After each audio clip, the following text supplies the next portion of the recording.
Welcome. If your Gmail drafts folder is filled with unfinished emails you no longer need, you're in the right place.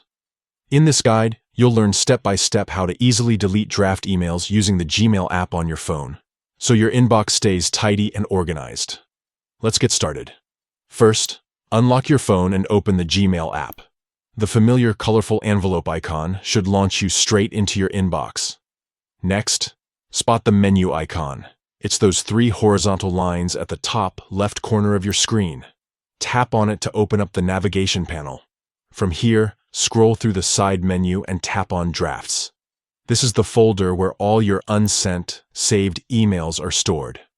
Now, take a moment to find the draft email you want to delete.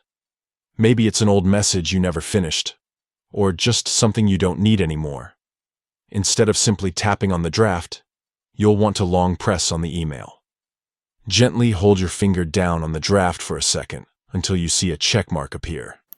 This action selects the draft without opening it. Once selected, look to the top of your screen for the trash bin icon. It usually sits in the upper toolbar. Tap on that icon to delete the chosen draft. A confirmation message may pop up, just to make sure you're certain about deleting. Confirm your choice and the draft will be moved to the trash, instantly clearing up space in your drafts folder. And that's all it takes to remove unwanted draft emails from your Gmail app. These simple steps help you stay organized so you don't have clutter hanging around in your email account. Try it out now and give your inbox a fresh start.